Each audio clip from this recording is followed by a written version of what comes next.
Welcome student, मैं हूं Tande sir technical channel में आपका स्वागत है। दोस्तों, हिंदुस्तान एरोनॉटिक्स लिमिटेड की ये ऑफिशियल वेबसाइट है। इस ऑफिशियल वेबसाइट पर ही जाकर आप फॉर्म अप्लाई कर सकते हैं।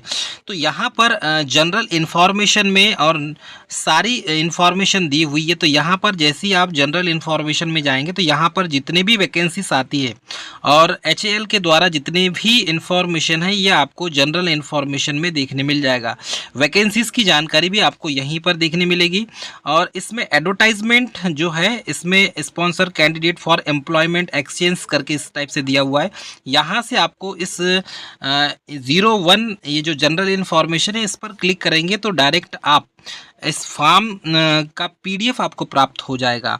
न्यू रजिस्ट्रेशन में जाएंगे तो आप फॉर्म्स डायरेक्ट अप्लाई कर सकते हैं। एप्लीकेंट लॉगिन करके भी आपका यदि लॉगिन ID पासवर्ड बन चुकी तो आप यहां से भी फॉर्म को अप्लाई कर सकते हैं। दोस्तों, Hindustan aeronautics limited aircraft division Nashik के द्वारा रिसेंटली जोधपुर टाउनशिप नासिक के द्वारा रिसेंटली BTech और डिप्लोमा और ITI कैंडिडेट के लिए वैकेंसी जारी की गई है। तो ये जो वैकेंसी है आप देख लीजिए, इसके details of vacancy and reservation, जिसमें अलग अलग पोस्ट के लिए वैकेंसी जारी की गई है। तो इसमें डियर कैंडिडेट जैसे कि आप देखेंगे ऑपरेटर सिविल के लिए, तो इसमें ट्रेड सिविल इंजीनियरिंग का होना चाहिए। वैसे ऑपरेटर इलेक्ट्रिकल ब्रांच के लिए, ऑपरेटर D6 इलेक्ट्रॉनिक्स के लिए, ऑपरेटर मैकेनिकल के इंजीनियरिंग के लिए, ऑपरेटर फीटर के लिए, ऑपरेटर इलेक्ट्रॉनिक्स मैकेनिक के लिए वैकेंसी जारी की गई है। तो सबसे पहले तो मैं आपको बता दूं कि ये ITI वाले कैंडिडेट के लिए और डिप्लोमा वाले कैंडिडेट के लिए वैकेंसी जारी की गई है। तो ऐसे कैंडिडेट जिन्होंने ITI पास किया हुआ है, फीटर से, इलेक्ट्रीशियन से, ड्राफ्ट्समैन सिविल से, वे कैंडिडेट इस फॉर्म को अप्लाई कर सकते हैं।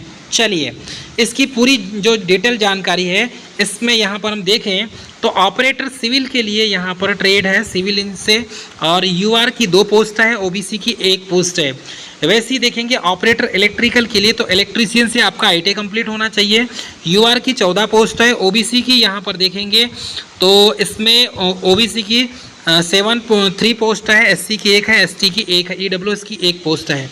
वैसे ऑपरेटर इलेक्ट्रॉनिक्स की देखें तो इलेक्ट्रॉनिक्स में 6 पोस्ट है टोटल, जिसमें UR की 2 है, OBC की 1 है, SC की 1 है, ST की 1 है और EWS की 1 है। वैसे ऑपरेटर मैकेनिकल की बात करें तो मैकेनिकल में 6 पोस्ट है, UR की 2, OBC की 2, SC की 1, EWS की 1। ऑपरेटर फीटर की बात करें तो फीटर ट्रेड में टोटल 26 पोस्ट है, जिसमें UR की 11 है, OBC की 8 है, SC की 2 है, ST की 1 है, EWS की 4 है। दोस्तों, हिंदुस्तान एरोनॉटिक्स लिमिटेड के द्वारा जो वैकेंसी निकाली गई है इसमें सिविल से डिप्लोमा करने वाले कैंडिडेट के लिए ये वैकेंसी जारी की गई है। वैसे ही इलेक्ट्रिकल इंजीनियरिंग वाले कैंडिडेट के लिए है, इलेक्ट्रॉनिक्स इंजीनियरिंग वाले कैंडिडेट के लिए है और मैकेनिकल से इंजीनियरिंग जो कैंडिडेट ने किया है उसके लिए वैकेंसी जारी की है। ये तो हो गया पॉलिटेक्निक वाले कैंडिडेट के लिए वैकेंसी। और नीचे जो है फीटर ट्रेड से तो ITI वाले कैंडिडेट के लिए ये वैकेंसी जारी की गई है।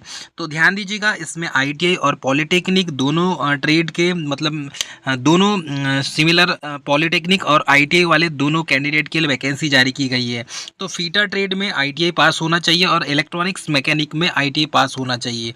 तो ऐसे कैंडिडेट जिन्होंने इलेक्ट्रॉनिक्स मशीन में, इलेक्ट्रॉनिक मैकेनिक में ITI पास किया है और फीटर ट्रेड से ITI पास किया है, वही कैंडिडेट ITI की वैकेंसी को भरेंगे।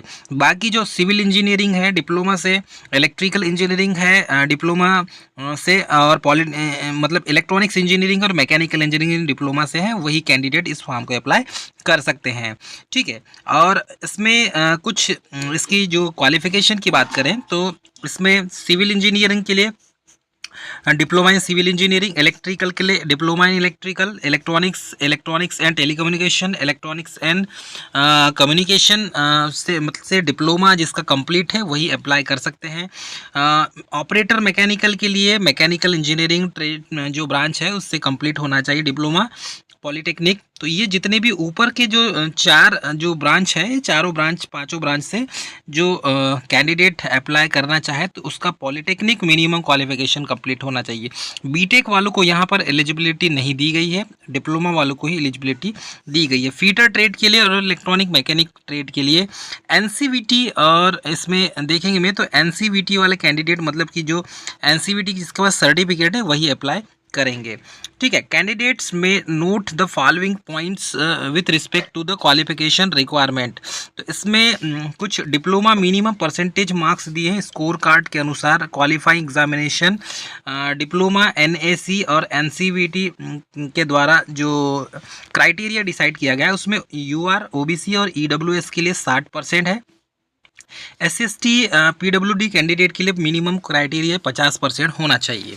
उससे कम जिस कैंडिडेट का भी होगा वो फॉर्म अप्लाई नहीं कर सकते। तो सीधे सीधे शब्दों में यहाँ पर लिखा हुआ है, तो इसको आपको फॉलो करना है क्योंकि जो इन्फॉर्मेशन इसमें दी गई है वही इन्फॉर्मेशन आपके क्वालिफिकेशन में फिट बैठे तभी आपको फॉर्म अप्लाई करना है। इसलिए इसका जो PDF है वो लिंक डिस्क्रिप्शन में दे देंगे, आप उसको पूरा केयरफुली पढ़ लें। 25/5/2024 के अनुसार आपकी जो एज है, एज लिमिट का क्राइटेरिया इसमें 28 साल रखा गया है। अब 28 साल के बाद 5 साल जो है वो SC/ST वाले कैंडिडेट को रिजर्वेशन है, 3 साल OBC कैंडिडेट वालों को रिजर्वेशन है। तो ये चीज़ याद रखेंगे। ठीक है, PWD कैंडिडेट को कैटेगरी वाइज ऐसे UR के लिए 10 साल का रिजर्वेशन है, SC/ST वालों को 3 साल और 5 साल फिर उसमें ऐड कर देंगे तो वो रिजर्वेशन का क्राइटेरिया निकल जाएगा। लेकिन एज का क्राइटेरिया काउंट किया जाएगा 25/5/2024 के अनुसार। ठीक है, इसमें रेमुनरेशन की बात करें तो आपको D6 जो पोस्ट है उसमें 23,000 मिलेगा। C5 में आपको 22,000 सैलरी इसमें फिक्स दिया जाएगा। ठीक है, अदर जो है ड्रेसेस अलावेंस वगैरह ये अलग से आपको दिया जाएगा। बाकी जो अलावेंस वगैरह है वो गवर्नमेंट के द्वारा उसके जो क्राइटेरिया है उसको आप फिल करते हैं तो आपको दिया जाएगा। बाकी टेनवर इंगेजमेंट वगैरह जो है, the personnel selected will be deployed in shift as per company requirement के अनुसार जो है वो कंपनी अपने नॉर्म्स के अनुसार सब फॉलो करवाती है। ठीक है, for the SC/ST candidate can not be less than 50%, ये बोला गया है 50% से कम नहीं होना चाहिए SC/ST कैंडिडेट के लिए, और OBC और जनरल कैंडिडेट के लिए 60% से नीचे क्वालिफिकेशन नहीं होना चाहिए। ठीक है, आपका जो है टेस्ट रिटन टेस्ट नासिक में होगा और इसकी वेबसाइट दी हुई, इसी वेबसाइट में www.halindia.co.in पर आप इसमें पूरी जानकारी आपको प्राप्त होगी।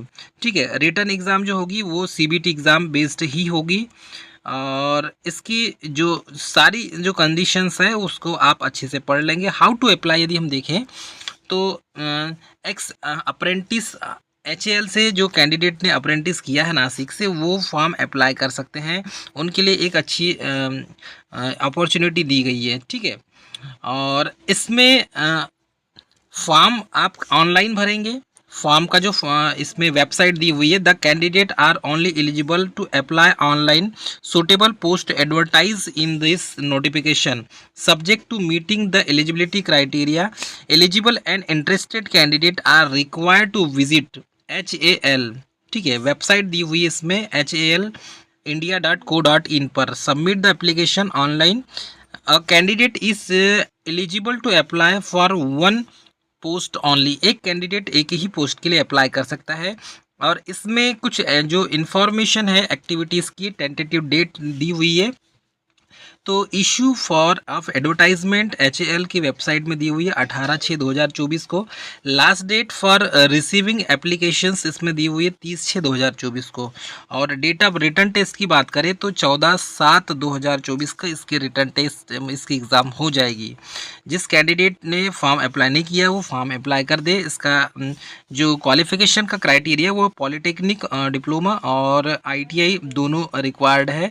इसकी ऑफिशियल वेबसाइट ये दी हुई है। इस ऑफिशियल वेबसाइट पर जैसे ही लिंक पर क्लिक करेंगे आप, डिस्क्रिप्शन में लिंक दिया हुआ है, आप डायरेक्ट फॉर्म अप्लाई कर सकते हैं।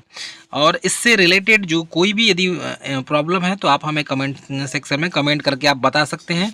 ये सारी जानकारी आपको प्राप्त कर दी जाएगी। तो डियर कैंडिडेट, एज रिलैक्सेशन और फॉर्म ऑनलाइन है। ऑनलाइन फॉर्म को आपको भरना होगा। यदि आपको फॉर्म भरते नहीं आता तो निकटतम कैफ़े में जाके आप इसके फॉर्म को भर सकते हैं।